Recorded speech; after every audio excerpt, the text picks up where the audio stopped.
So hi everyone, welcome along to this week's episode of the Boots to Billing podcast. My name's Alan McFadden. I'm joined as always by my co-host Chris Fahey. Today I've got an unbelievable guest on, somebody that's played at the very top level at Scottish football, but has also done that transition and been very successful in business. So welcome to the show, Lee. How you doing, mate? Thanks very much. Yeah, all very well, Ta. Listen, I appreciate you coming on. I appreciate you giving us the time. Before we jump into like what we normally do with the career and stuff, I'm quite keen to find out how was last Sunday. I know both of you with the back on side.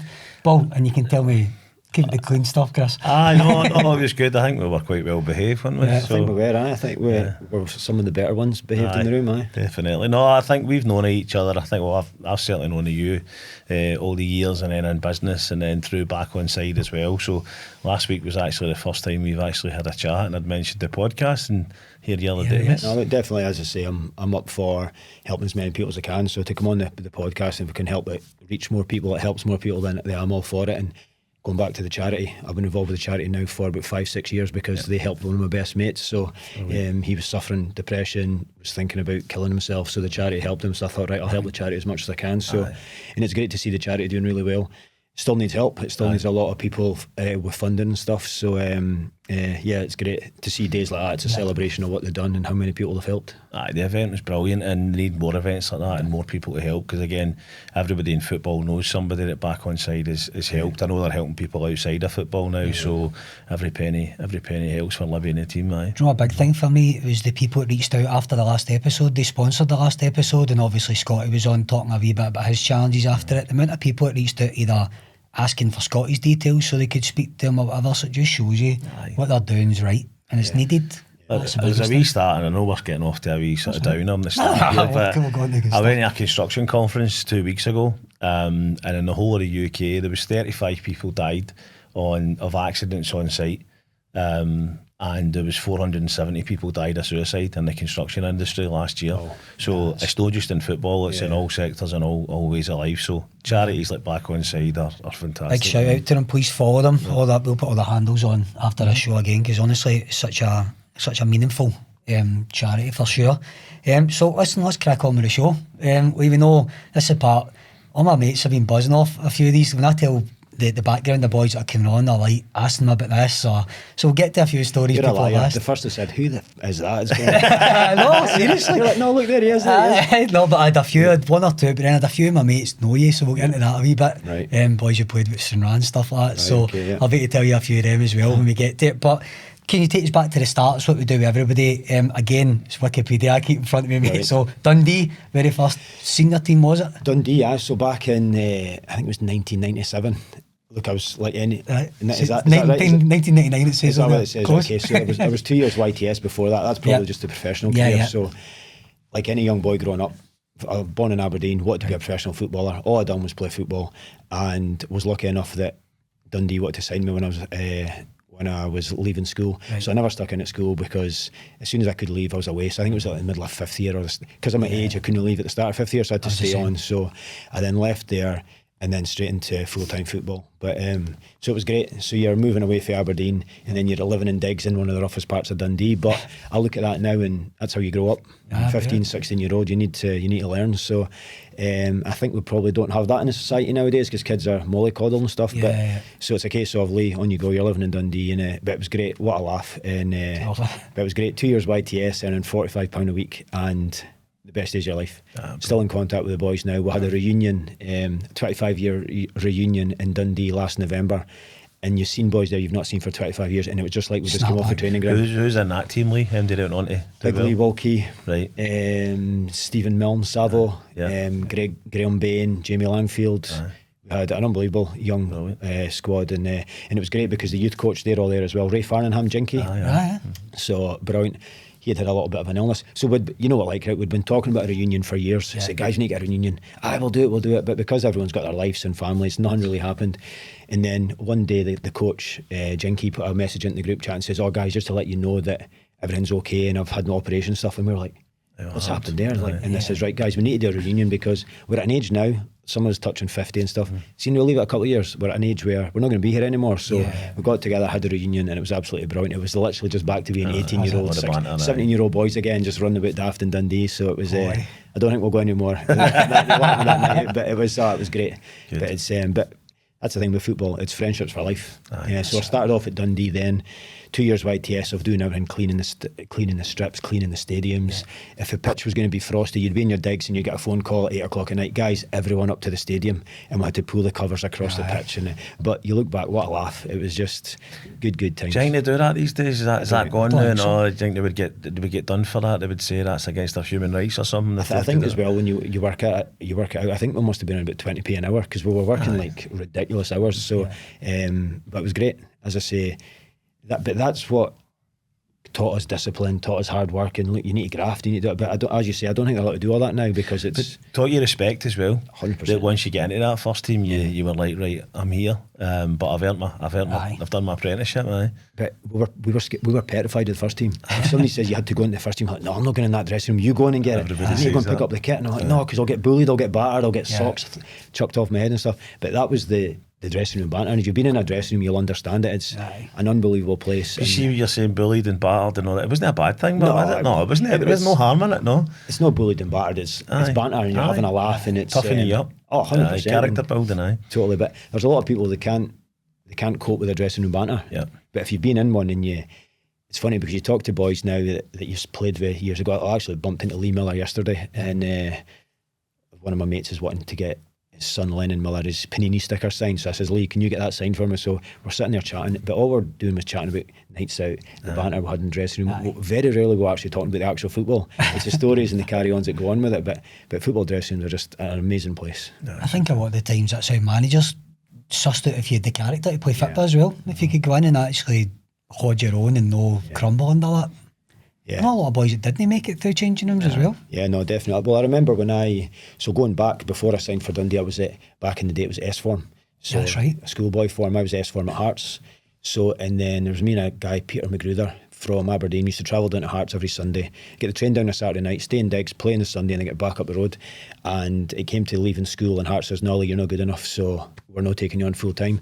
But the guy Peter was good enough, so they offered him full time contract. I think he lasted about 3 months, got homesick, didn't like the dressing room banter and all that stuff, moved back up the road, and I think he's made a career being a teacher now. But it's just wasn't for him. Just not for him. It's not for everyone. As I say, dressing rooms can be, they're wild, they're great, but it's just, that's the one thing I miss from football now, is the dressing room banter. Everybody says that. That's why I still play 35s. My legs are hanging off. You do it just so you can still. Yeah, let's get a wee shout out on that about you boys getting to the Scottish Cup final. Aye, we did. We got the Scottish Cup final last week with Scotland, but it wasn't our best performance. Played a team for Dundee and they battered us, to be fair. But you got we won 2-1, so it's our fourth final in 4 years or something. So good, mate. When you win trophies, no one asks how you played in the semi-final. It's about winning them. I used to squeeze a goal in and all, Chris. Oh, did you? Scored a wee scarf. I only thought you were on the bench. It only took you 3 minutes to mention that. I know. Was that how long it took? So, who's manager at Dundee?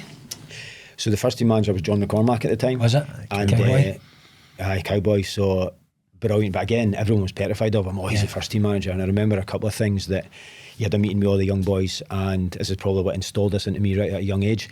He says, guys, there's 3 things you need to make it as a professional footballer: attitude, attitude and attitude. And ever since then I just thought, right, okay, you need to just work your balls off. You need to just give everything. You can have all the ability in the world, but if you don't have the attitude. And I've never been the best player at any club I've been at. I've never probably been in the top 5, but I've probably been one of the hardest working, and I'll be grafting, and I'll do whatever I'm told. I've always had respect for managers as well, even if I don't believe what they say. If they tell you, right, this is what you need to do, then you do it, because they're the hierarchy. They're the ones, it's their jobs. They're the ones to go and tell us what to do, and we've just got to go and try and do it. So, but that was right from the start, Cowboy.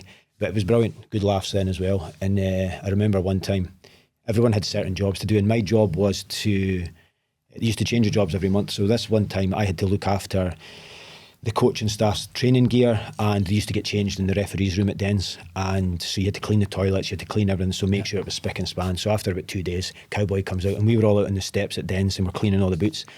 Whose job is it to clean my room? And I was like, oh, me. But I'm just new, right? I'm just a young boy. I was so naive, just wet behind the ears. Oh, that's me, Gaffer, that's me. And all the boys were like, oh no, Lee, you're going to get punted after 2 weeks. Came in, and then he says, look at this here. Toilet seat, pubes behind there, I never want to see that again.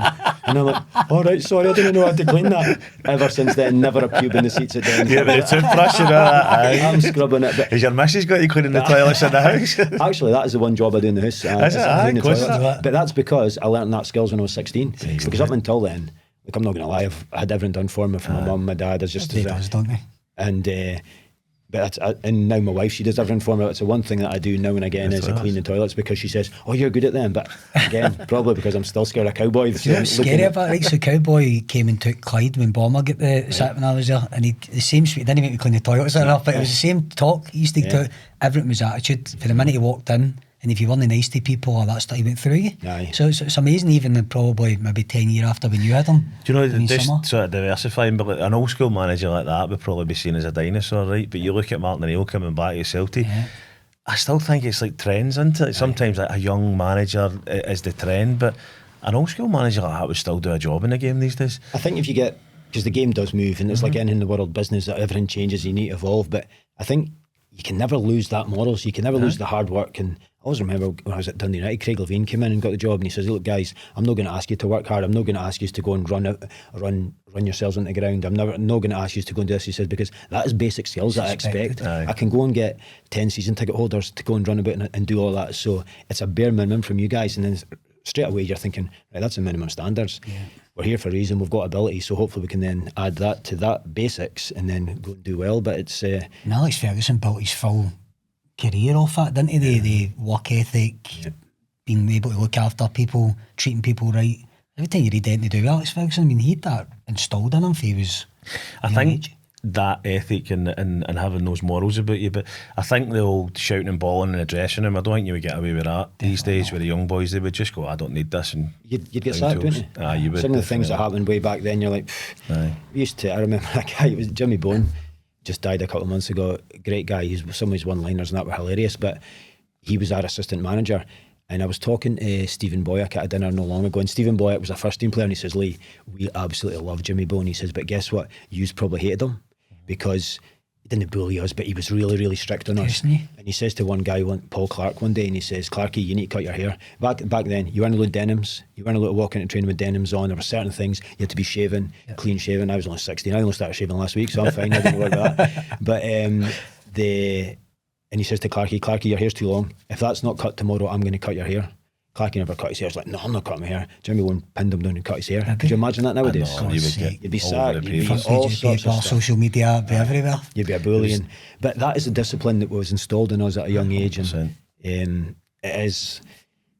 You couldn't get away with that now, but it definitely needs to be installed, because you're seeing kids nowadays walking about, and it's definitely a happy medium, isn't there? Between it's gone too far that way. It has to be somewhere in the middle. See, on that subject, Lee, and this is something I asked Scotty last week, is looking at, do you get on loan a couple of times for Dundee as well? How did that? Because I asked the boys that question last week, saying I feel like there's a bit missing in Scottish football, where the loans, we used to go play with men at a young age and learn that background. What was your experience? Absolutely spot on what you says there. I say to guys that if you're not ready for first team, you need to be playing. The big thing is you're playing at 3 o'clock on a Saturday. You're playing against men. You're playing in front of crowds. All these things that you're not doing in under 18s, under 21s, because it's more about development, and it's all about, it's about winning on a Saturday. These guys that were playing, I went on loan at East Fife, and I remember absolute boys getting bollocked at half time, and I'm like, holy shit, this is incredible. But the guys are playing for a win bonus, and that might be their shopping money for a week. And so you're learning. You're playing against big strikers. I remember going on loan and playing against Jerry Britton and stuff like that, getting smacked in the face, and I'm like, "Oh, ref," and they're like, "Grow up now, wee man. You need to grow up." And it brings you on. So I went on loan at East Fife. That was brilliant. I really enjoyed it. And then the next year I thought, I'm going to come back, I'm going to give it a big push. And then I think after Cowboy it was Jockey Scott, and then Jockey Scott got the bullet, and then they brought in the Italian brothers, Benetti brothers at Dundee, and that was just wild. So boys like Caniggia, a chat about that, Caniggia, Ravanelli, it was just like superstar coming in every week. Ketspaya, Fabian Caballero, Juan Sara. It was just incredible. It was wild when that happened, wasn't it? It was nuts, right? But as a young boy coming through, you're thinking, never getting a chance here, because what they started doing as well is they started bringing 17-year-old Italians across. And back then there was a rule you had to have 2 under 21s on the bench. That's right. But they were using these Italians on the bench, and they were training at 3 o'clock, because they says you play at 3 o'clock, so we'll train at 3 o'clock for the body clock and for the body and all that sort of stuff. So, and they were training away from us. So your young boys, as I spoke about earlier, like, you're in the first team dressing room, you're getting all this banter and stuff, you're never seeing first team players anymore. So we were a bit cut off from them. So again, I thought, right, I'm never going to get, I was a year older now, I think I was maybe 18, 19, maybe something like that, and I thought, right, I've been on loan at East Fife, I enjoyed it. I'm not going to get into the first team, I need to go on loan again. So I went on loan to Falkirk, and again you're playing under Alex Totten, you're playing alongside boys like Paul Wright, Crunchy, absolute legends of the Scottish game.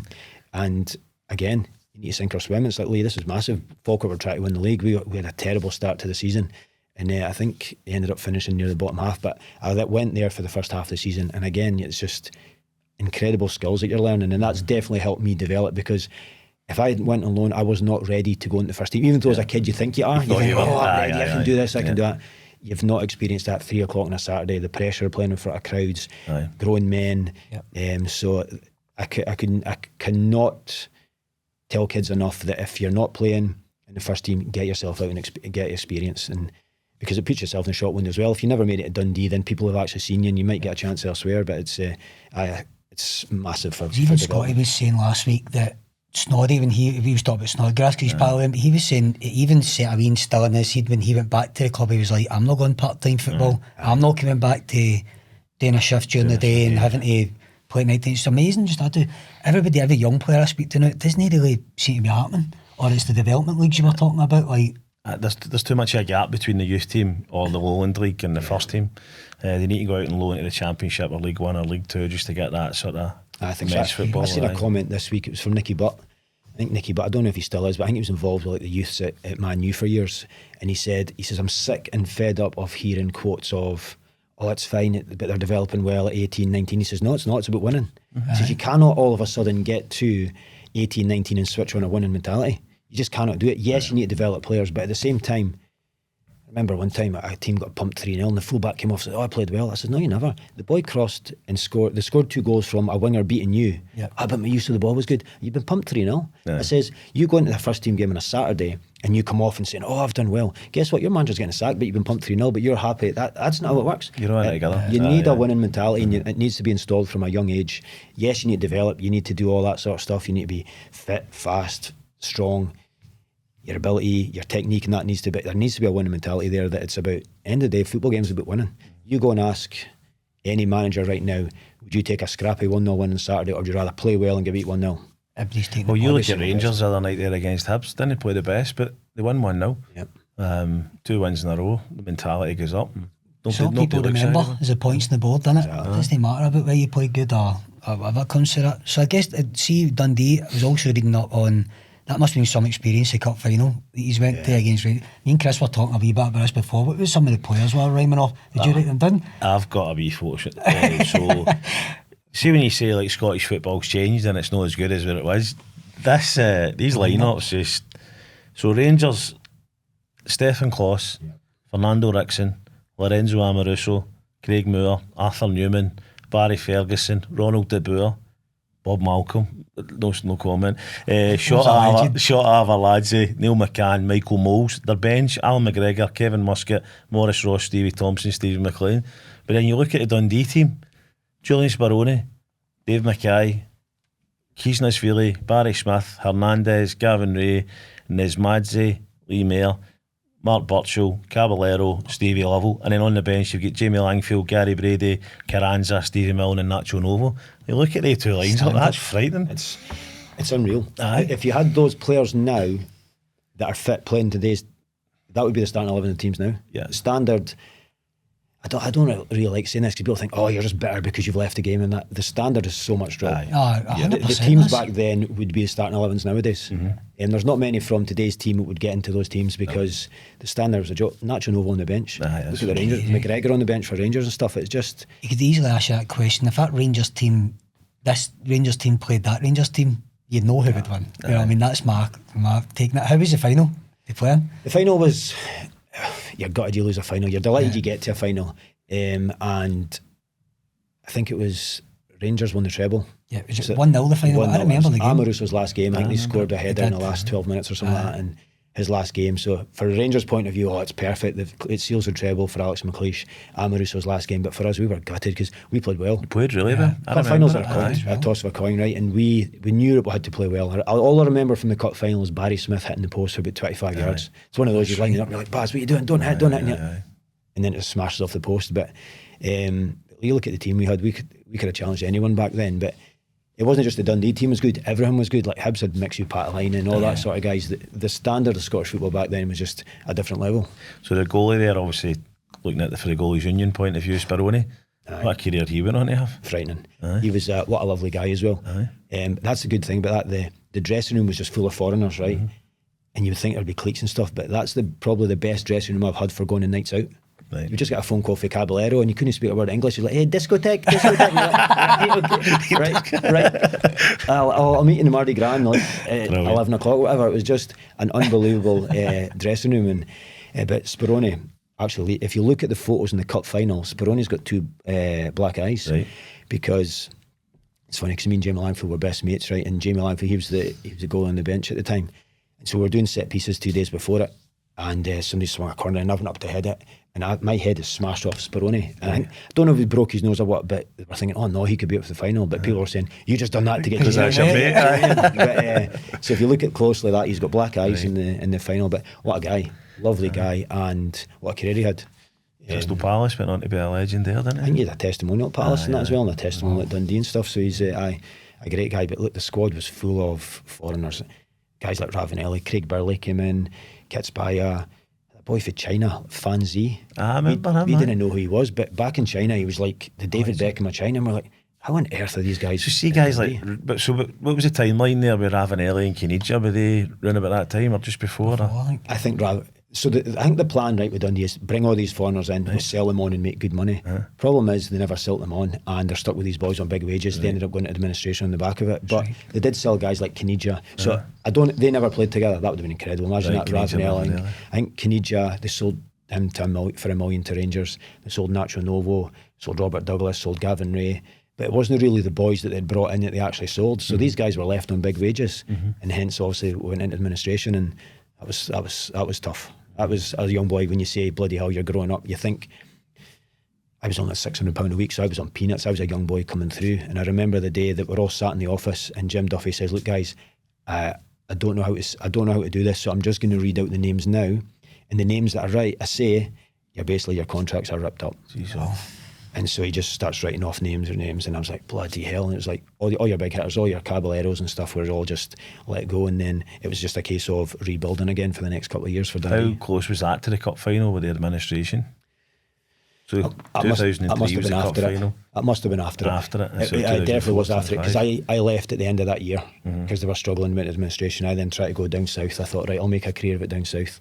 I'd done quite well. I'd broken into the first team. Stockport, wasn't it? Stockport, yeah. So I remember going down as well, and I thought, I think I must have been 22 or something like that, which is still young but not young. But I look back now and I think I was so naive. I remember walking in thinking, what the fuck is this? I don't want to be signing here, but I just thought, I've already committed to it. Now I'd be saying, look, I'm going to go back up the road. I need to think about things, and I wouldn't have signed. But I thought, I'll go down there, you do well, and then. I'm not going to lie, I thought that you can make massive money down here. I never made massive money at that Stockport deal, but I was thinking if I do well for 6 months, Coventry will buy you for 3 million, you'll be on 20 grand a week, or you'll just play about the lower leagues and just go and make big money. Never happened at all. I hated it. I moved back up the road the next transfer window and then signed for Dundee United. But that Stockport team was incredible. I was playing alongside Ashley Williams, went on to be the captain of Wales. Ricky Lambert was in the team, Jim Goodwin was in the team, John Daly. So had a really good team. Again, a great dressing room. But I never settled. So much travelling and stuff. I was in and out the team as well, and I thought, right, nah, I'm out of here. I'm away back up the road. So only lasted 6 months and then came back up the road and signed for Dundee United. I'd read that. You should have done a wee bit of homework today, mate. I think it's the first time. Can you read? I can read. I'm a goalie, so just about. But there was something to do with Jim Duffy. Wasn't he happy when you moved back for Stockport? He thought you were signing with Dundee and you signed with Dundee United. So that was a sore one, right? Because I was really tight with Jim Duffy. He gave me my debut and stuff. So the Italians went out, Jim Duffy came in, he gave him my debut, and because he was a centre half and I was a centre half, he was like a father figure, and he was like helping me and stuff. So he was, even when I was down at Stockport having a terrible time, I would phone him for advice, and at the time he said, Lee, keep fit, you never know what happened, you'll get your chance, blah blah blah. And then it was all done that I was signing for Dundee United. I was coming back up the road, I was signing for Dundee United, and they had an unbelievable team. They had Derek McInnes and Jim McIntyre, Paul Ritchie and stuff, a frightening team that they had. And then when it came to happen, they says, look, we need to get rid of 3 boys off a wage bill before we can bring anyone in. So I'm like, right, okay. So Jim Duffy phones me out of the blue. Lee, I've heard the Dundee United deals fell through. Will you come back and sign for us? And I'm like, right. I said, look, let me go and put all this together. I'll speak to a few people and I'll phone you back in an hour. So phoned my agent. I phoned a few people. I phoned Gavin Ray. Because I'm good mates with Gavin Ray, probably best mates now. And just asking for advice and that. And I was like, I left Dundee because they were struggling. They went to administration. I thought, They had a lot of kids in that playing then, and I thought, right, do I really want to go back there? I thought, but I was desperate. I was going back. I wanted to go back to Scotland because I was hating Stockport. My agent then phones me back. Lee, I've spoke to Dundee United. They're offering you an extra year. They're offering you more money. They're offering you a bigger sign-on fee now. Yeah. And I'm like, oh shit. I thought, right, I need to go and have this phone call with Jim Duffy. So I phoned him back. I said, look, Jim, I said, my agent's just phoned me. Dundee United have offered me more money, and he just exploded. And it went from being a father figure to, you've just used me to get more money, you've just done this. I says, look, it's the last thing in the world that I've done, because the respect I've got for you, I'm just not like that at all. And then it was horrible. It was horrible, and they ended up just saying, I says, look, no, I don't know what I'm doing yet. I don't know why I said that sentence, right? Because I didn't know what I was doing, but it was just because I wanted to please him. I said, look, and he said, I just remember I hung up the phone. He says, right, if you sign for them, I'll read in the paper. If you sign for me, give me a phone. And he hung up, and I was like, oh no. So it was horrible. It's a respect thing for you as well, wasn't it? Total, because as I say, I'm built with, and I've been brought up with, you respect your elders, and you respect people that, even if you don't agree with what they're saying, if they're your manager, you do what they tell you, because that's their job, and your job is to do what they tell you. Don't get me wrong, I'll question things. I'll always say, right, why are we doing that? Could we maybe do this? But then if they tell you, no, we're doing that, right, fair enough, I'll do it. And Jim Duffy, I know you probably still get respect for him. It could have been any manager, but if he was offered an extra year and more money, he's taking that as well. I know, but everybody's got to look after themselves in these situations. But you look at it, right, United were there pushing for Europe because they had the chairman, Eddie Thompson. He was flinging cash out. He was signing boys like I said. Derek McInnes went from being playing in the Premiership, West Brom captain, to signing for Dundee United. So they were making a big push. And as I said, Dundee were then maybe, and it breaks my heart because Dundee was my first club and I love the club. And but I thought from a career point of view, I need to go with the team pushing for Europe and better chances and stuff. So it was horrible. So then I was driving up the road the next day to go and sign for Dundee United, and Robert Grieve, the guy from the Sun, he phones me and he says, Lee, what have you done? I said, what are you talking about? He says, Lee, we have just had the best press conference ever. He said, Jim Duffy has just destroyed you. And I'm like, oh no. And he's saying things like, yeah, he's used me to get more money from them. He's and he was saying things like, and you can write that and stuff. And he's like, oh no. So I get up, and so I'm gutted, right? I'm gutted. And I had Peter Marr phoning me as well, the Dundee chairman. Lee, I went to bed last night thinking you were signing for us. I woke up and told this. Why? I says, Peter, I don't know who's told you that, because I never ever said that. I said, if I did say that, I'd be signing for you, because I'm a guy that I'll try as much as I possibly can to do what I say. And I says, Peter, it's not true, mate. And he says, look, Lee, come and meet me as soon as you come into Dundee. I says, Peter, no, I've told them I'm signing for them, so I'm going to sign for them. So I'm in the Dundee United chairman's office, and I'm waiting to sign. And up in Dundee, they've got, I don't know if they've still got it, but back then they had like the evening paper, the Evening Telegraph. So news that happens that day will go into that paper. So I turns the paper over, and there's a photo of me as I'm in the Dundee United office, away to sign. Mair the Judas. Is that right? He's went across the road for extra silver or something like that, and I was like, bloody hell. So the Dundee United career never got off to a good start, and then I ended up getting injured about 3-4 weeks in. I'd done my knee, I was out for a year and a half. But then, to be fair, Jim Duffy found out about that, and he messaged me saying, Lee, I've had 3 bad knee injuries, so if you need any help, give me a shout. So that just shows the respect to them. I was going to ask you, I take it you're all right with Jim Duffy now, and it's all water under the bridge. Water under the bridge, but you look back, he's a manager, he's trying to do the best for his team, and then he thinks I don't know, he maybe was under pressure, because I think Dundee ended up getting relegated that year. So I think he was maybe under a bit of pressure in that as well, and people deal with pressure differently. I think there's that, and there's probably the aspect of he probably had a lot of respect for you and cared about you, and he's maybe hurt him a wee bit. That happens, doesn't it? People react. What can you do? Look, I'm gutted the way it happened, but even now, even though I've got so much respect for Dundee, because they took me from a little boy at 16 and turned me into the man that I am, as I say, learning all that respect and everything. So Dundee is a team that I really, really am fond of. But even as an adult and as a dad and as a parent and that, now going back, I would still do the same decision. So it's not like I've shafted Dundee or anything like that. Not at all. I've done the best thing that was for me and my family. So and what I thought for my career at the time as well. Obviously it never worked out well at Dundee United. I was out for about a year and a half and never really recovered from that knee injury the rest of my career, if I'm being honest. Was it ACL, MCL, something like that? No, it was a medial. Medial, was it? But then it was never right. We initially thought that it'll heal itself. So I was in a big plaster for 3 months. Then came out of the plaster and says, no, it's not healed, you then need to get an operation and stuff. So it was horrible, and even now still get jipped with my knees and stuff like that, but it's just part and parcel of playing football. This episode is sponsored by Dapper Wolf Barbers. Dapper Wolf is found up in the High Street in Glasgow. It's owned by a friend of mine, but also ex-football player Jamie Doyle. You can find them on Instagram. Their link on Instagram takes you directly to booking appointments. I can't recommend the guys enough. In fact, big shout out to Gav, who's on Instagram as well, by the way, under Drop Dead Barber, but he cuts my hair every week. Great guys, great atmosphere in there, and thank you for the support, guys. Back to the episode. As you always getting, what happened after that? Was Aberdeen? So yes, so Craig Levein came in at Dundee United, and it was, I thought it must have been about 20 years ago, because I remember, because his very first game, I scored a winner against Rangers. We beat Rangers at Tannadice 2-1, but I was out of contract that summer, and my wife was pregnant with twins. So as a footballer, it comes to the last 6 months of a contract, and you're shitting yourself. You're thinking, I've got 5 or 6 more pays here, and then what am I doing? If you're not getting a contract offer, you then, because you've got bills, you're looking. She's pregnant as well. Footballers in Scotland are not on massive wages, so we're like normal trades guys. You've got an income, but if you've only got 5 incomes left, you start worrying. So I think everybody, especially when you're younger, you think end dates of football's a millionaire. Yeah, and it's far from the truth. Especially in Scotland. Look, your Rangers or Celtic players, there'll be some at Aberdeen, there'll be some at Hearts that are on very good money, but they need to look after that money. Because how many football? I seen a thing the other day, Ronaldinho, penniless. Ronaldinho, one of the best players probably ever play football, earned hundreds of millions probably. Not hundreds of millions, a bit exaggerated. Tens of millions. Not got a penny. Messi had to bail him out with like a couple of things and stuff, and it's crazy, man. You think? So footballers, they need to look after money because it's a short career. And so what were we talking about there again? My mind's gone. I was just going up to Craig Levein came in. So I was chatting the door, and I was like, look, what's happening? And he says, Lee, I'm just in the door. I don't know budgets for next year. I don't know this, blah, blah, blah. So I can't offer you a contract. I says, fair enough. A month later, I chat the door. He says, and people always say, who's your favourite manager? And I always say Craig Levein, right? And it's because he was 100% honest with me. And as I said, look, I'll take any honesty to my face. I can't be done with all this backstabbing and two-facedness. I'm a man, say it to my face and I'll deal with it. So he says, Lee, I'll be honest, I'm trying to get a fitter and faster, stronger half than you. If I can't get in one, I'll sign you. But if I can, then... So he says, look, Lee, if you can... You've probably got twins and that's on the way. You've got twins on the way. You've got Mrs. pregnant, etc. Blah, blah, blah. Probably go and look for another club.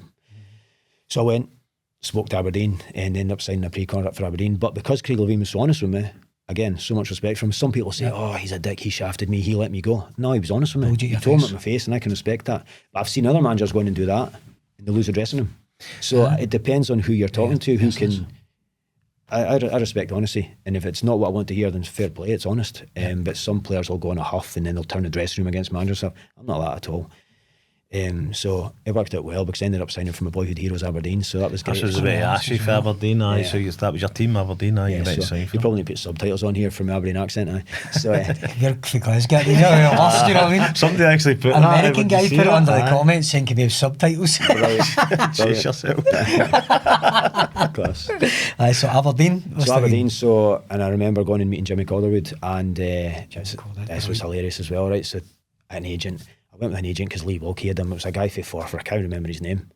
I can't remember his name. It might come to me later on. So we sat there with Jimmy Calderwood and I'm buzzing, right, because I'm signing for Aberdeen. So whatever they're offering me, I'm basically taking it, right? But I'm still thinking, we're going to negotiate here.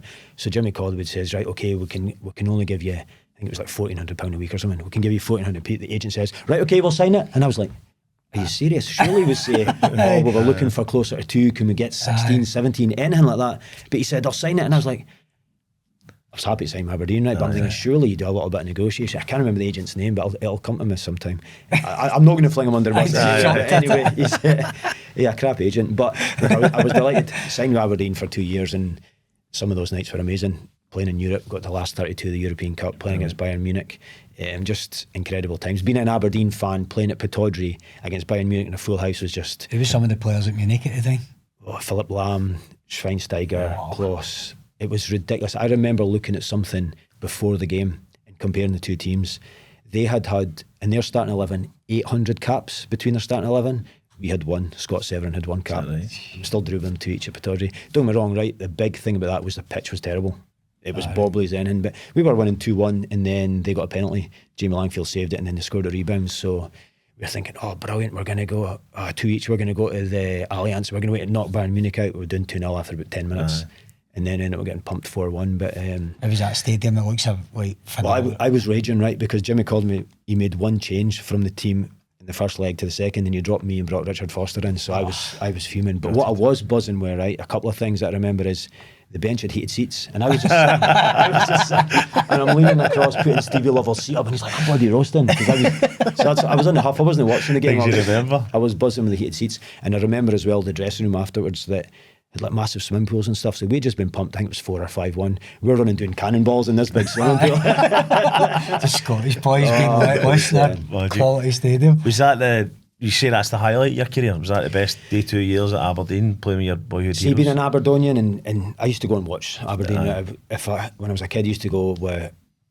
We touched on it earlier about my mate who tried to kill himself with the back onside helped him. His dad used to take me to Pittodrie, so that's why it was great the back onside helped him, and that's why I then gave back to back onside. So I used to go to Pittodrie most Saturdays to watch Aberdeen. So to sign for them was brilliant, and then to do that European run, it was just unbelievable. But I don't know if it's that Bayern Munich game, playing the last 32 Europe at Pittodrie, or winning the cup with St Mirren. Probably winning the cup with St Mirren's got to be, because as a kid you want to lift a trophy. You went after Aberdeen, wasn't it? Yeah, so Claudio offered me another 2-year contract, but Claudio used to change his team all the time, so you never get a proper run of games and stuff. So I was a little bit frustrated. So initially I was reluctant to sign the contract, and a lot of people will say, look, you're an Aberdonian, you've moved back to Aberdeen, you're going to end your career there. But I wanted to play. I know football's a short career, and I thought, right, I can't remember what it was at the time, maybe late 20s, and I thought, right, no, I'm in the peak now, I need to go and play as many games as I can. So I stalled signing the contract, but then Aberdeen were not renewing Jimmy Caldwell's contract. So when I found that out, I thought, right, I want to sign now.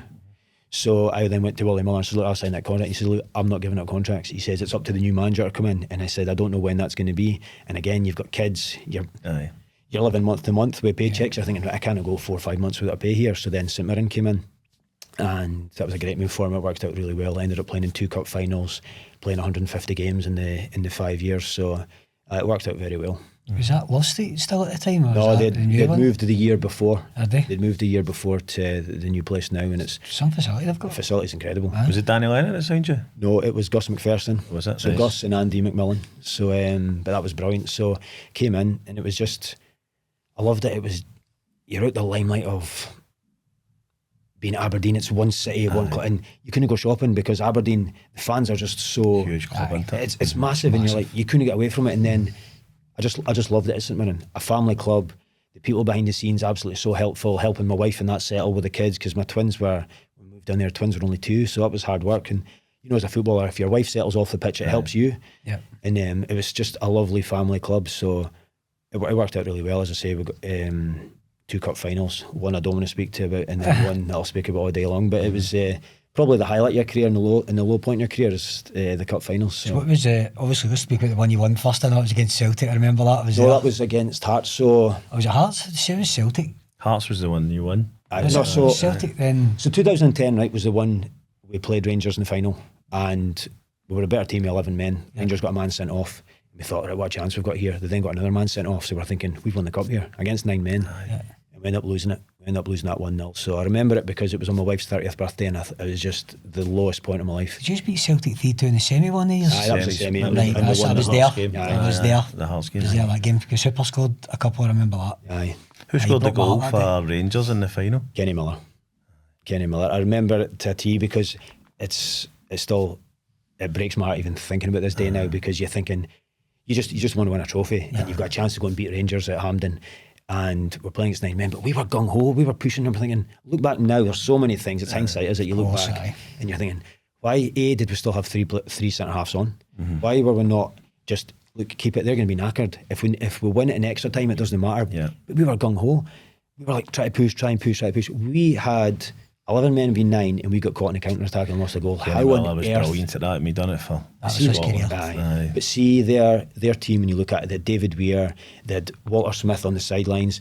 Down to 9 men, you think normally you see other managers, they're raving and they're raging and shouting. Just calm as in. And not even with the players sent off, normally fighting with refs, no, organising formations and stuff. And then they just says, right, we've got a back 4, we'll sit one in front, try and beat us. We couldn't.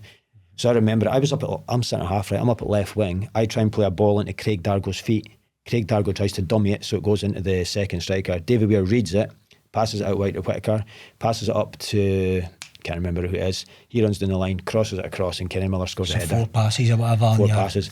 And I'm trying to sprint back, and I'm like, why on earth are we getting caught? That was the perfect example of a team that had played in cup finals and international caps and stuff, that knew how to play a game. To us, rabbit in the headlights. Oh, we need to go and win this cup. We need to go win this cup. We needed experience. We needed somebody to put a foot in the ball and say, no, see what, we'll dictate play. We'll play at our pace. If it takes us 120 minutes, we don't care. We're just going to still win the cup. But it was that happened before you won the cup. So that was in 2010.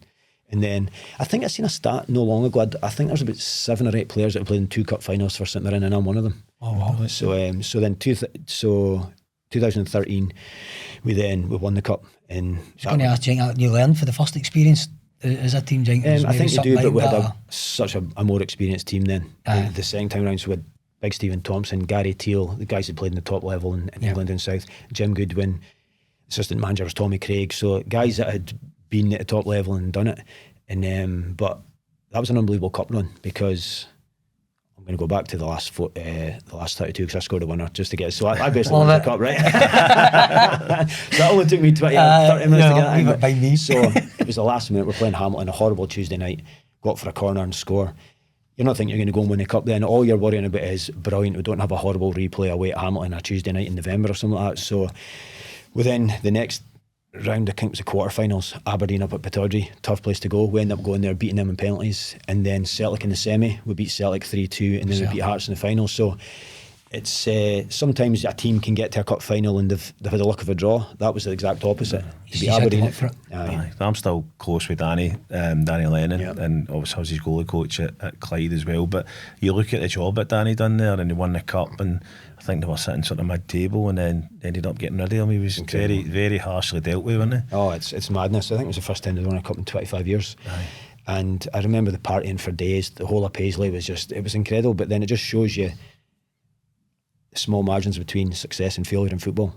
Look at Ranieri, what he done with Leicester a couple of years ago, unbelievable. A year later he's sacked. Danny Lennon wins the cup and then he's sacked. It's just forget quick, didn't they? Oh, it's what about obviously I know Stevie Thompson a wee bit. He came same age as me, and we came through Scottish schools and stuff, but he's a bit of a character. What's any stories about him? Oh, there's loads, but we can't say half of them. No, but what a guy, great guy for the dressing room. He's just a bubbly character, just so outgoing. But I do remember, because he's always having a laugh and he's doing banter and making stupid noises and stuff like that, right? But I remember in the dressing room before that cup final, and I've never seen him so focused in his zone before in my life. You're looking at him to have a bit of banter and stuff. Sat in his cell in the corner. It was just, and then he went and ended up scoring and stuff and won the cup. But it was, but some of the stories was brilliant. He was there. I had left at the time, but he threw the javelin into John McGinn's leg and stuff like that. Do you remember? But that's I forgot about that story. It's John McGinn was in the team. I remember, because I remember it was the first time I seen him play in the semi-final of the game, and he was only young, but see his energy and stuff. I remember leaving and saying to my dad, "That boy's got a chance." You could just tell. That was the game that everyone sat back and thought, wow, who's this kid? Because normally it was what's the boy's name in the middle of the park for Celtic? The big boy went to Tottenham, Wanyama. He was bossing everyone in Scotland at the time, big, strong. And they're like, who's this young kid? He was bullying him a bit. He was. And that's when people sat back and thought, right, this kid's got a chance here. And he just went on to kick on from there. Had an unbelievable career. There was John McGinn, and there was another young boy. The boy plays with Norwich, in Scotland. Kenny McLean. So Danny told me one time that Kenny McLean was 17, and if he didn't play him on a Saturday, Kenny McLean's mom used to come to Danny Lennon's office on Monday morning. Brilliant. Why the fuck are you not playing my boy? And he's like, listen, he's only 17. But Kenny, what a talent. So, story with Kenny. So when I'm still good mates with Lee Wilkie. So when we were at Dundee together, we were centre halves and stuff. So Lee Wilkie, when he retired, got into a bit of football agency, and he says, Lee, I'm just going to go with young up and coming kids, and I'm going to help them through their career. He says, are there any good lads at St Mirren coming through? And I'd been injured and I'd been playing a reserve game, and there was this young kid, Kenny McLean, and I thought, the game's just too easy for him. Both feet, zinging the ball 60 yards, just so composed. And I thought, there's a young kid coming through, Kenny McLean. He says, right, let's have a meeting with him. So I had a meeting with him at Braehead in Nando's or something like that. I can't remember. It wouldn't have been Nando's back then, I can't remember. Frankie Benny's or something like that, because Lee Wilkie's like, go to the cheapest place possible, right? So fish and chips and Frankie Benny's. So I had a meeting, and then Kenny says, right, okay, it sounds good. I think Lee he'd connected up with a music company, and they wanted to then, rather than just represent music stars, this was right, like build the football side. So Lee was going to go and build that football side. So Kenny's like, right, brilliant, sounds good. I'm happy to sign. But Lee Wilkie hadn't sat his agent exam by then. He says, I'm sitting an exam in 4 weeks and then we'll get it all sorted. In that 4 weeks, Kenny McLean broke into the first team. Right. Everyone realised this kid has got ridiculous talent, and every agent in the world was after him. So he ended up going with someone else, and then Lee Wilkie lost out. So But it just shows you, again, going from a 0-1 to within 3, 4, 5 weeks. But again, Kenny's on captain of Norwich, I think, now. He's a good player. Done unbelievable. So, like, jump back to John McGinn there as well. Would you ever have said at that age he was going to have the career? Because I remember looking at pictures of him, he probably wasn't the fittest at the time, and now he's an absolute machine. But again, it goes back to your point at the start about attitude. He's probably something's clicked with him and he's ended up changing his attitude. Well, I think the thing from John McGinn, he's from a great family. He's got 2 other brothers that have done well. He's got a twin sister in it as well. But I've met the parents, and they're just lovely people, lovely grounded family. So I think he's got a great stability there behind him. But he's a guy that'll take things in and he'll learn. Right. And but I remember when I was at St Mirren, I think it was the year that he had just come on full time. The young boys come in a week early, and then the first team come in a week after. So because just to get my fitness up and just to be ahead of the game, I went in and done some fitness with the young kids for 2-3 days. And I was talking to Davey Longwell, who was the youth coach at the time, and he says, Lee, this young kid here, and he was a skinny little boy, right? And he's, you know, his body, he's just, I don't know, he's like an orangutan or something. He was just like that, but a skinny little kid. And he says, Lee, this little boy here has got something about him. You can see passes that no one else can. He says, but he's just physique. I don't know if he's going to develop and go a bit, and look what he's done. He's used that to his strength because he's now. Can he get the ball off him when he puts his everybody arse says in he's his- got a fat arse, hasn't he? He's just getting that loose. He just uses it. Aye. And He also looks like a good boy as well. See, you see the interviews with him, he just looks like he's a good looks like lad. character, doesn't he? So I was with business now. I found myself down in Birmingham a couple of years ago, and then I just realised I don't really follow football as much now. I'm too busy with business and stuff like that. So I found out there was a game. So I hadn't spoke to McGinn for ages. I messaged him, said, McGinn, how's it going? It's Mirzo. I've found myself down in Birmingham. I seen there's a game tonight. You able to get me tickets? Within an hour, Lee, there's 2 hospitality tickets. I'm like, bloody hell. Brilliant. It was a game against Man City. So you got, I've been to Villa Park and stuff like that before, and I went, and it was, the atmosphere was unreal, and they're all loving John McGinn, screaming, and I'm sitting there, I felt like a proud dad because you helped bring him through, right? And you're thinking, this is insane what he has done now. They ended up beating Man City that night 1-0. And it was just unbelievable. But I then messaged him afterwards and I said, look, John, thanks very much for that. That was great. The next day I'm driving up the road. One of my mates seen I was at the game and he says, look, Lee, my next door neighbour, 14-year-old boy, broke his leg. Aston Villa, daft. Loves John McGinn. At the top of his Christmas tree, it's not a star, it's not an angel, it's a photo of John McGinn. And he sent me a photo of it. So I says, John, I sent John a message. So look, John, young kid, blah, blah, blah, broke his leg. He's John McGinn, daft. Anything you can do for him. Sends me a video within 30 seconds. Hey, I can't remember the kid's name. Hey, Aiden or whatever. I hope you're well. Look, stick in. Get your mum running about after you. Get teas and stuff. Get that foot rested. Made the boys day. Yeah.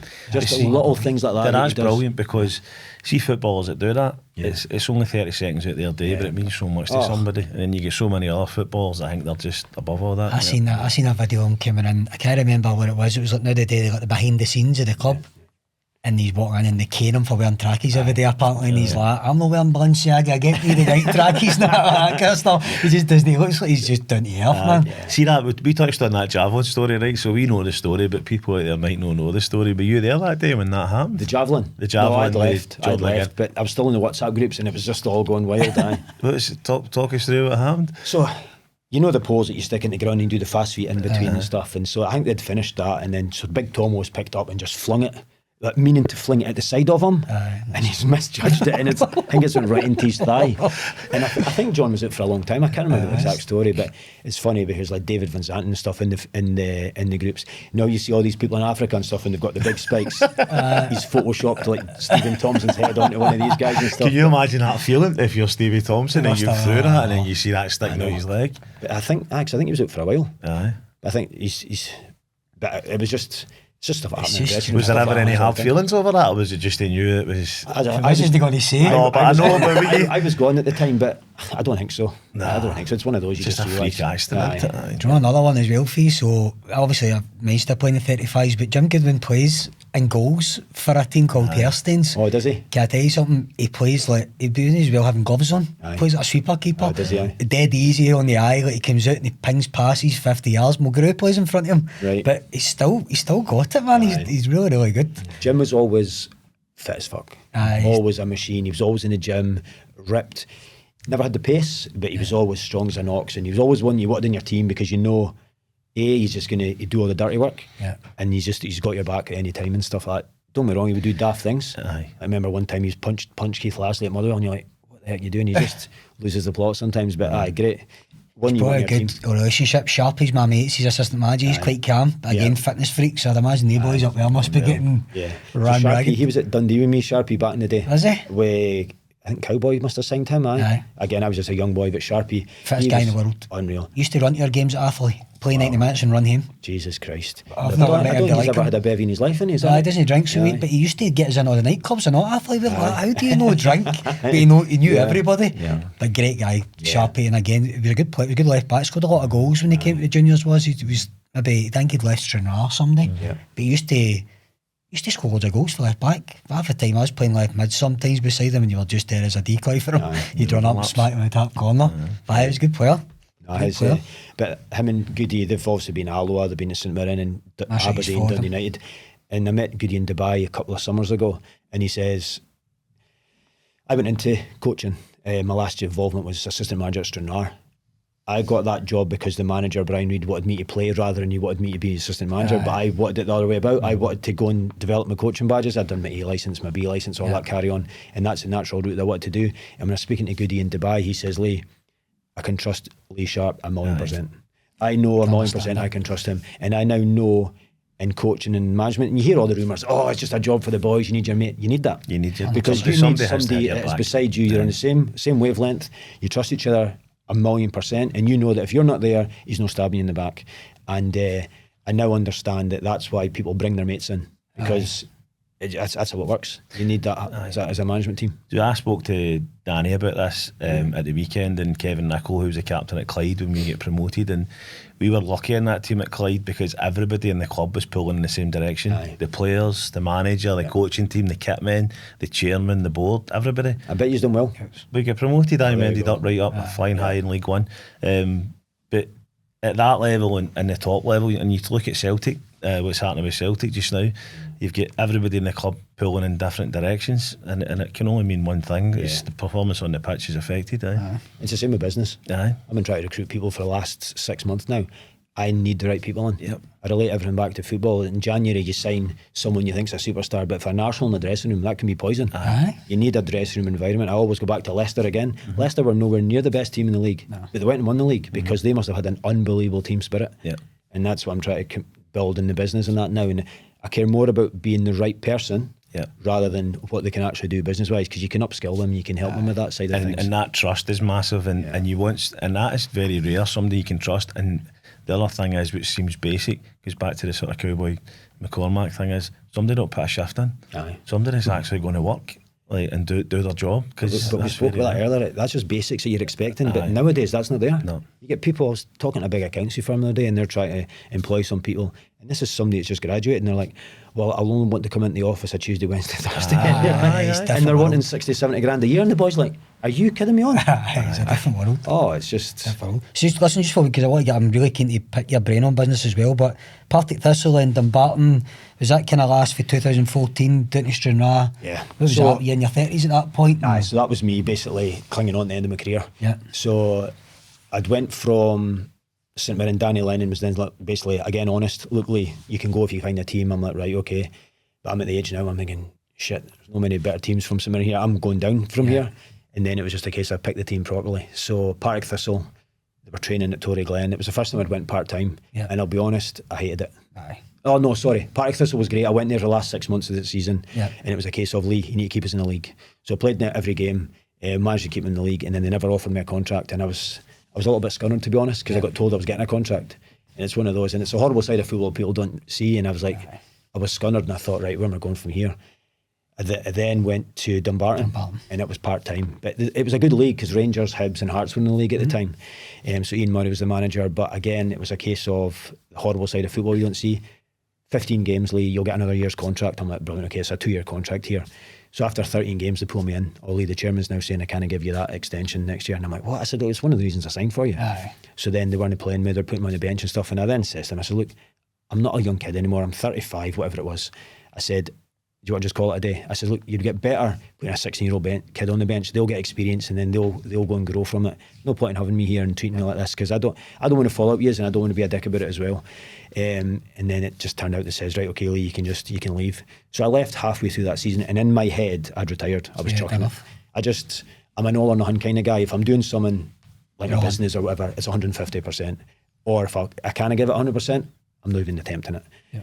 So when you went part-time, you've got guys, and I get it, right? Because football is not their main thing. Yeah. And I've gone from football being my everything that I do to guys coming in, or guys now coming to training because they're getting overtime. And I could not process that. But it's because of where I've been. But now I can process it because I'm thinking, that's not their main thing. That's their hobby. Yeah. They're getting paid for. So they've actually got a love of football more than full-time guys because they're building this around their families and they're doing it. And it's not massive money at the lower leagues in Scotland. So I had so much respect for them, but I hated it. So I had unofficially retired. I hadn't told anyone. Yeah.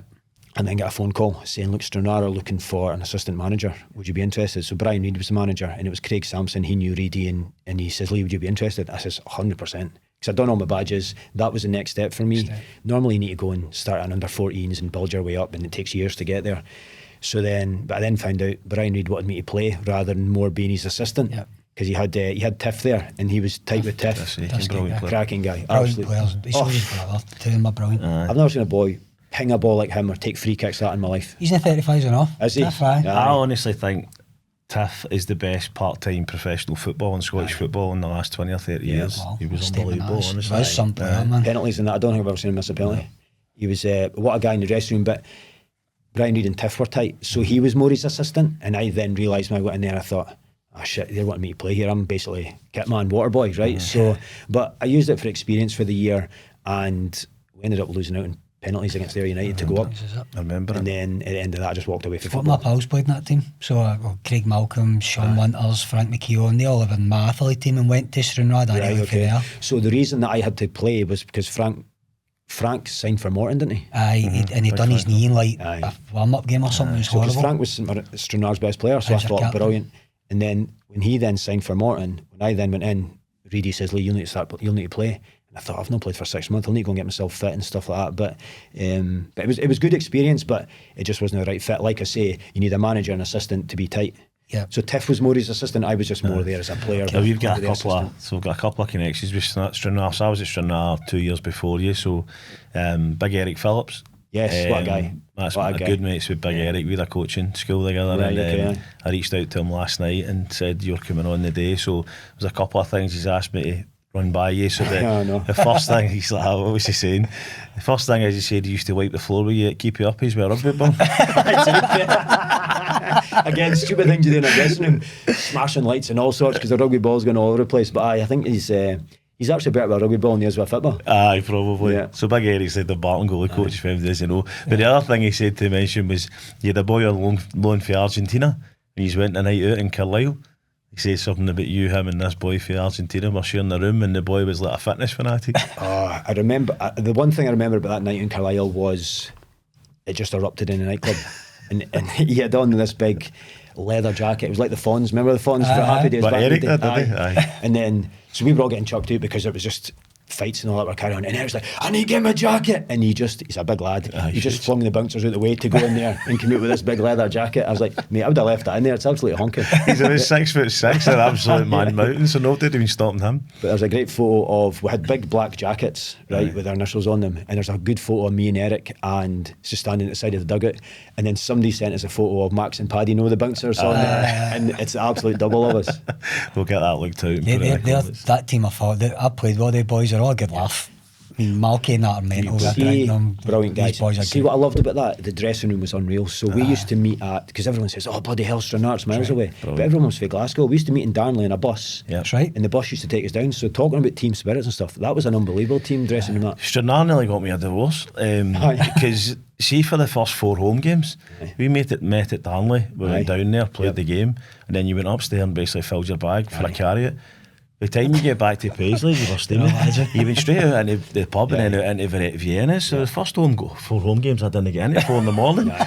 What's going on? I wasn't even playing, I was the goalie coach. So, mate, just for, and this is something I've been keen to pick your brain on, so I knew you were coming in. Obviously, I explained a wee bit about my business before you come on. I genuinely believe that there's something in the water in football that makes us successful, whether it's in sales, which is what I do, in recruitment, etc. But there's numerous stories of boys that have come out and done really successful, but there's also a million stories of boys that haven't been able to get a career after it. So for you, I think I read you a PT at one point, and I see that. Did you do that for a bit? And then I'd done loads of things because I was never prepared for life after football. Yeah. And that's like what you're touching about there. That's what I'm passionate about. Footballers need to realise it's a short career. You need to be thinking, right, bro, I've got football at 35, but what are you doing from 35 to 85? Yeah. And I was never prepared for that. And there's loads of boys not prepared for it. So I came to the end of my career. And it was when Danny Lennon says, Lee, look, you're free to go.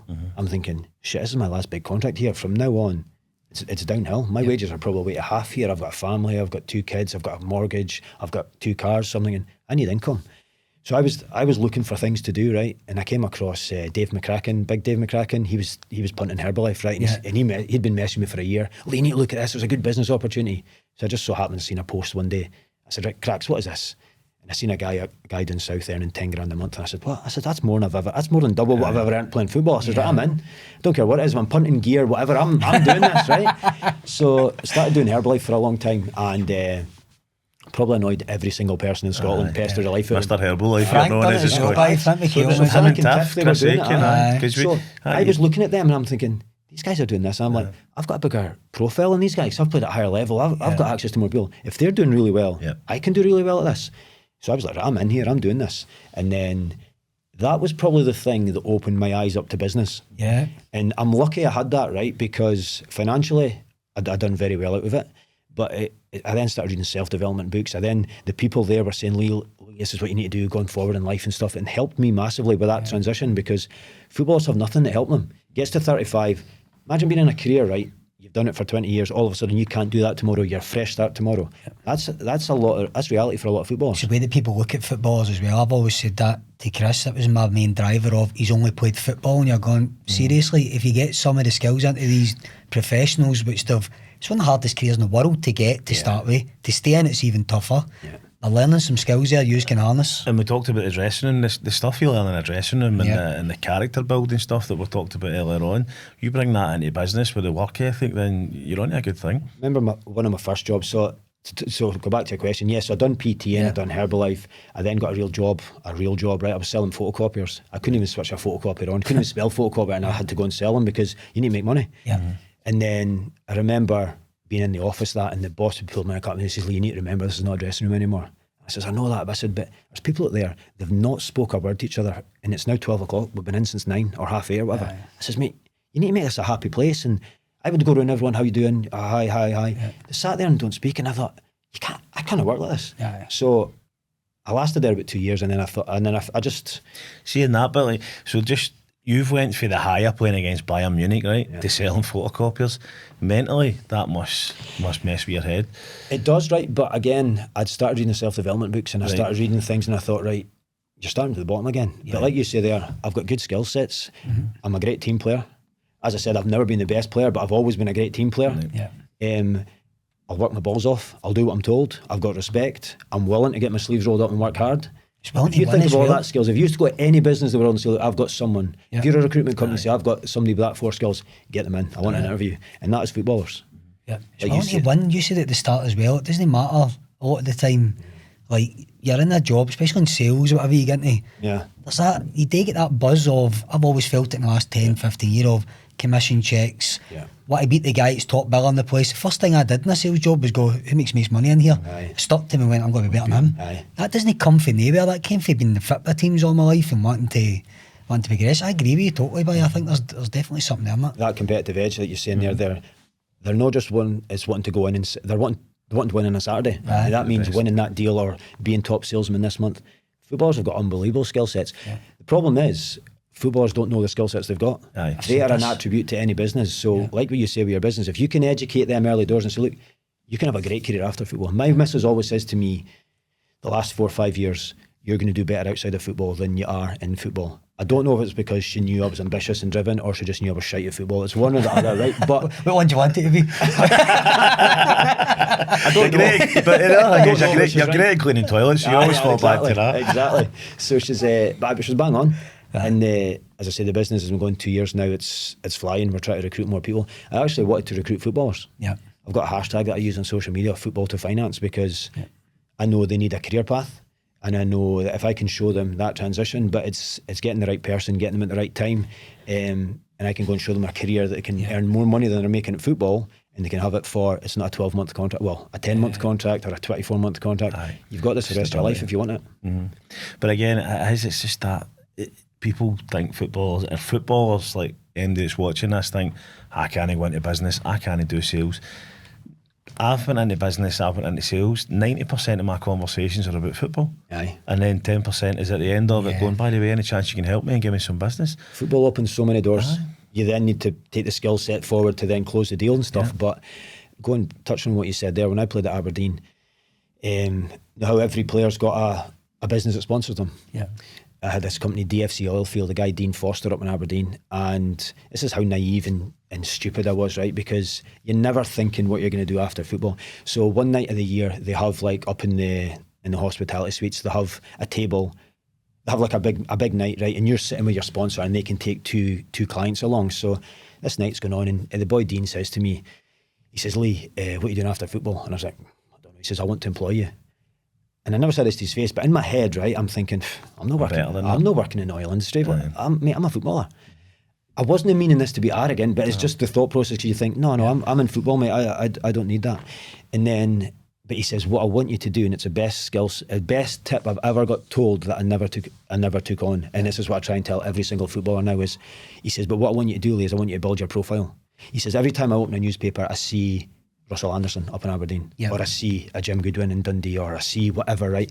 And I'm like, no, I'm not that guy. I try to get away from press. So if they're saying, oh, you're doing the press today, I'll say, no, Big Tomo can do it, I'm away. I just try to be quiet and just done my business. And he says, Lee, you need to build your profile because that'll help you outside of football. Yeah. And it's now, I've retired, I'm trying to build my profile. Oh, remember I was that daft footballer? No, because that was 20 years ago. You're quickly forgotten. Yeah. So the best tip I can give any footballer is build your profile. Go up to the hospitality lounges after the game, even though you hate it. Mingle with every single business there, because one of them will open a door for you when you need it, when you retire. So I've started placing some boys into, obviously I've done recruitment for the last 15 years, right? So I've placed a couple of boys recently, and one of them is a Celtic Hearts manager. Right. Tam, I keep saying to Tam all the time, be more vigilant when you're about places, sponsors, tables you're talking to. You just don't know. Like, it's amazing the amount of doors that can. And by the way, half your life you've probably been in front of that opportunity and never remembered it's going to be there. So you're totally right. You find what you're looking for. If you're looking for something, so when I go to hospitality now, I am very rarely watching the football. I'm looking at the advertising boards. I was at hospitality up at Inverurie Locos against Bucky a couple of months ago. And I was sat next to the old chairman of Aberdeen, and I was like, oh, look at that business there. I think they're, and he says, Lee, I know him. I can get into it. I can get an introduction to him if you want. And I said, all right, okay, well, while you're there, then I want him as well, because I'm just looking at advertising boards because they're businesses that'll need my services. And that's what we try and do now. But you find what you look for. 100%. And people want to help you. Like, do you know what I mean? You just need to ask the question, and people. That is the big thing that people are scared to ask. I am openly, I say to people, look, I'm trying to grow my business. Can you help me out? Is there anyone you can introduce me to? And it's incredible how much they'll bend over to help you if you just ask. Especially they're probably in that position themselves. That's what people don't remember. Everybody comes with their own battle scars and stories, and if you can help somebody, like one of the points you made there, which I think is really important, is I studied under Jordan Belford, see the Wolf of Wall Street, so I won a chance to get down there. We done his thing, his course and stuff. But the one thing he used to talk about was self-development. So he's like, see, no matter what you want to do for life, what if it was sales for me, go study the bloody stuff, study yourself, know who you are, know what your skill sets is. It changed my life studying, like, as in, when I went, I can sell. I thought I could sell, I just did the gift of the gab. When I actually started studying it, it was like, wow, what more can you actually, it starts to open doors up for you in everything you're doing. We've got a mutual friend, like you said there, I walked into his office block the other day. He's only one of 2 offices in this place now. Everything's blank, and my eyes clocking this right away, and he's went, what are you looking at? I think that's a sales opportunity for you all day. There's loads of empty places coming out. It's like my mind now thinks similar to yours now. I just look for opportunity pretty much anytime I can, and I'm not afraid to ask for stuff either. So that's 2 massive points you've just made there. I think are really important. The self-development thing is huge. It's changed my life. It totally changed my life, and I study everything, right? And when you look at it, flip it around, it's developing yourself. Who doesn't want to develop themselves? So it's making you actually better. So you give somebody a book, I'm not reading that book, that's a stupid book, I'd rather read an autobiography. I was there 20 years ago. And then for me to get to the next stage of my life and get through that transition, I had to do something, I had to change. There's a great saying, people change if they want to change, or something along that line. Is that great a saying? I can't even remember it, right? But it's so to develop yourself, you need to change. People say to me, oh, you've changed. I had to. Because guess what? I'd retired from football, I had nothing. were struggling to get by. We were putting Christmas on the credit cards and stuff, and I thought, I don't want this the rest of my life. I need to adapt. I need to do something. Started reading books. Every time I'm in the car, I'm listening to audios and podcasts, because you're always learning every single day. But it's all good. I think the self-development tip, honestly, it's changed my life as well, mate. And what I find is, when I'm training boys now, I'm taking so much of the quotes for books and stuff like that I've learned that's been successful for me, and went, look, this has worked for me. Yeah. If it works for you, great. But most of the time, boys will relate to it. Girls, I've got a couple of girls in the course as well that they relate to different things. So sometimes it's just imparting that knowledge onto people. I also read once before that if you tell somebody about it, it sticks in your head better. So I tend to do that as much as I can now. And it's also realising that if you are studying, you always associate that with being at school and being boring. But that knowledge is going to make you money. Yeah, exactly. So I was rotten at school, genuinely. I didn't get it. I hated it. I didn't find out I was dyslexic. I was 29, so I was going through school thinking I was thick. No, probably was thick, right? But you look at it now, you think to yourself, I had loads of teachers that used to say to me and my best pal were talking about the other day, saying, you'll not amount to anything. See, I thought, I wish I could see her now. You think to yourself, how cheeky are these people to like... But everyone's got... In school, it's great because school, it teaches you to want to do better, and you need to learn to go and do this, but the stuff you learn in school is not the stuff that's going to help you the rest of your life. It needs to be more like normal classes. Like in COVID, when the kids were off, I started teaching the kids about my business, interest rates, credit cards, mortgages, all stuff that they're going to need in real life. And I'm thinking, well, you'll learn more from that, but there needs to be a class in school, call it common knowledge or whatever, I don't know, just... Money? Aye. God, you don't get taught it, eh? Life skills, We learnt stuff about Latin and... just stuff like that. Geography, history. Why do you need to know what happened in 1916? You can Google it now anyway. You don't need all that sort of stuff. So, mate, just finally, and again, me and Chris totally appreciate your time here. Stories are brilliant as well. But what's going on with your business then? I mean, you're quite big in social media. I've noticed that when you mentioned that there. So where can people find you? So, what are you doing over the next couple of months? So it's been a busy, as I say, next month that's us 2 years. Brilliant. So Mair Finance, we set up the finance brokerage 2 years ago, but I'm doing it for 7 years, but went on my own with my own brokerage 2 years ago. We've got an office in Newton Mearns. We are growing, we're looking to employ new people, but again, what I've touched on needs to be the right person. So I'd rather wait 2 years to get the right person rather than flood it with not the right people. But it's good. I'm busy on LinkedIn. I've got an Instagram page that I probably should be doing better with, but I'm not really very active with that. But it's just a business that helps businesses get money. Asset finance, invoice finance, loans, cash loans, anything really. So, what's the biggest? My business has been up and running for 2.5 years. You've been 2 years, similar sort of time. What's the biggest thing you've learned running your own business in that time? Oh, great question. I wish you'd. I'll tell you. That's why I never done it. I'll tell you mine just now, and it goes back to exactly what you said. It's getting the right team and getting the right people in. Because I've got a brilliant team now, and the company culture is huge. Because I've had 1 or 2 bad apples in the company. Good on the CV, good qualifications. You'd be great at another company, but just didn't fit into our company culture. So I think that's been my biggest sort of learning curve, has been just make sure you pick the right person and get the right person in. Well, I'll take that on board. We're only small just now. We've only got 3, but as I say, we're looking to probably double that in the next 12 months. So that is something I'm massive on, like a dressing room environment, I call it. It needs to be a great culture. But the one thing that has probably helped my business, and I got this great bit of advice from somebody one day, and it was always fill your diary. You're sitting there saying you're quiet and stuff. Why are you quiet? Go and have coffees. So there's no such thing as a bad coffee. I go and have as many coffees with people. People's like, oh my God, you're never in. I'm like, well, because I'm networking, I need to meet people. You never know who your network's your net worth, and it's somebody you know. Somebody that was at a dinner last night. I was at hospitality the night before at Kilmarnock, Aberdeen. I was at the Back on Side thing on Sunday. I'm at the St Mirren hospitality on Saturday. People's like, oh my God, you're never in.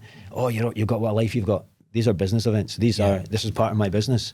They see me on the golf course all the time. I'm golfing with clients. I'm golfing with people that introduce business to me. It's not like I'm just away living the life. Don't get me wrong, it is great, because there's other ways you can go and make phone calls or you can chap doors. I choose not to do that. I do mine through other ways. But it's just the best advice I ever got told was keep your diary full. See, honest with you though, Lee, I coach a lot of teams now, and the opposite of what you're doing isn't a smart way to sell anymore anyway. See, this cold calling environment, I speak about this with Chris all the time. Like, what kind of scam phone calls you get a day, you just block. Because if you get somebody in a golf course, you get 4 hours to have a chat with them, you don't know who they know, It's just it's smart selling there for me. Can we edit that clip and I send it to my missus? Right, That last 10 seconds, because she's like, you're golfing again. I'm like, Jill, but look, this guy passed just me. like Lee go to golf. A wee quick story. My missus, obviously, I've been in business and sales now for the last sort of 20 years, and I've had loads of nights out and loads of lunches and loads of hospitality and all that. And she's like, oh, is that you out again? I'm like, see, to be honest, see most of these people I'm out with, I'm not saying I don't like them. I said, but I don't want to be there, but I'm doing it. So I brought her along to the Aberdeen Celtic Cup final, and we did a table of 12. What was the score in that game? Don't worry about that. They ended up, the people that were there weren't very nice, and by the end of it, she went, I know exactly what you're talking about now, and I'm like, see? Yeah. You also know Chris planned today, people around that table. Didn't plan the result anyway. Well, listen, honestly, it's been, I've said this, watching you for afar on LinkedIn and stuff like me, I think you've been brilliant, genuinely, brilliant to hear the story as well. It's the best part of doing this podcast is hearing all that stuff, but success in business, the message you can give, players that are listening, please listen to Lee. Like, you need to start thinking about your career, because you're one injury or one manager not liking you or something that just starts to go for it. So if any one of us can help you in a conversation after this, please let us know. But yeah, mate, thank you very much for your time. I really appreciate it. Cheers, mate. Thanks for having me on. Thank you.